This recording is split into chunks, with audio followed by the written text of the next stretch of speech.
ছাত্রলীগের সন্ত্রাসীরা তারা হাতে লাঠি ছোটা নিয়ে বড় বড় রড দিয়ে এসে আমাদের মেয়েদেরকে হামলা করছে। যে কয়জন সামনে ছিল সবাই অসুস্থ হয়েছে, সবাই হাসপাতালে ক্যাম্পাসে টোকাই নিয়ে আসছে, টোকাই নিয়ে এসে আমাদের মেয়েদেরকে মারছে। লাঠি ছোটা রড নিয়ে হসপিটালে যাচ্ছে কি করে? সাধারণ পেশেন্ট তারা নিরাপদে না, এখানে লাঠি নিয়ে ছাত্রলীগরা ঢুকতে সামনে গেটের সামনে ঢুকতে আসছে, পুলিশের বাধা নাই। আমরা যে কয়জন মেয়ে ছিলাম আমরা প্রতিটা মেয়ে সেখানে মার খাইছি। ইভেন আমরা যখন ইট দিয়ে ছুটতেছিলাম আমরা বাসের পিছনে যায় দাঁড়াইছি, ছাত্রলীগের সন্ত্রাসীরা তারা হাতে লাঠি ছোটা নিয়ে বড় বড় রড দিয়ে এসে আমাদের মেয়েদেরকে হামলা করছে। যে কয়জন সামনে ছিল সবাই অসুস্থ হয়েছে, সবাই হাসপাতালে মেয়েরা যদি সেখানে তাহলে এই ক্যাম্পাসে আমরা কোথায় নিরাপদ? আমাদেরকে বলুন। আমরা তো কোনো অন্যায্য দাবি করি নাই, আমরা ন্যায্য দাবি করছি। আমরা মেধার ভিত্তিতে আমরা নিয়োগ চাইছি, সেই নিয়োগ চাওয়ার কারণে আমাদের উপরে এইভাবে হামলা করা হয়েছে।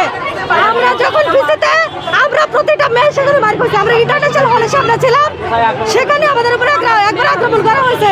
আমরা মেয়েরা যখন ভিত্তিতে আসছি তখন আমাদের মেয়েদের উপরে আক্রমণ করা হয়েছে। ছাত্রলীগের গুন্ডারা এসে ক্যাম্পাসে টোকাই নিয়ে আসছে, টোকাই নিয়ে এসে আমাদের মেয়েদেরকে মারছে।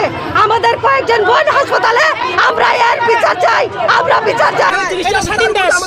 আমরা হয়তো আমাদের এগুলো করতেছে। আমার সন্তান মাথা ফাটছে হসপিটালে, আবার ঢুকাই আমার মারতে আসছে। আপনারা দেখেন না হসপিটালের ভিতরে ঢুকছে, লাঠি ছোটা রড নিয়ে হসপিটালে যাচ্ছে কি করে? হসপিটাল না, হসপিটালে কোনো সিকিউরিটি নাই, রোগী আসে চিকিৎসা নেয়, রোগীর মারতে আসে। এইখানে সন্ত্রাসীরা ঢুকে আপনারা কি করেন? হসপিটালে একটা জায়গায় সন্ত্রাসীরা ঢুকে লাঠি নিয়ে পেশেন্টরা পর্যন্ত নিরাপদে না এখন পর্যন্ত। এখানে সাধারণ পেশেন্ট তারা নিরাপদে না, এখানে লাঠি নিয়ে ছাত্রলীগরা ঢুকতে সামনে গেটের সামনে ঢুকতে আসছে, পুলিশের বাধা নাই। একদম মেন গেটে লাঠি নিয়ে গেছে।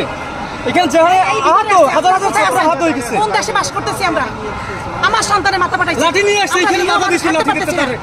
আপনি তো পুলিশ ভিডিও করতেছেন, আমরা তো ক্যামেরা দেখাচ্ছি। দাদা দেওয়ার মতো পুলিশ নাই, একটা সাধারণ পেশেন্টের তারে মারে।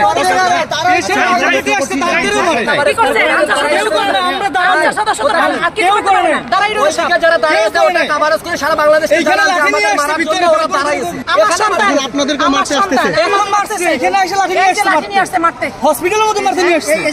আপনারা কি করলেন? হসপিটালের ভিতরে মারতে আসছে। বাইরে যান, দেখেন যে আমরা বাইরে যেতে পারতেছি না। আমি আমার রোগী নিয়ে বাইরে যেতে পারতেছি না।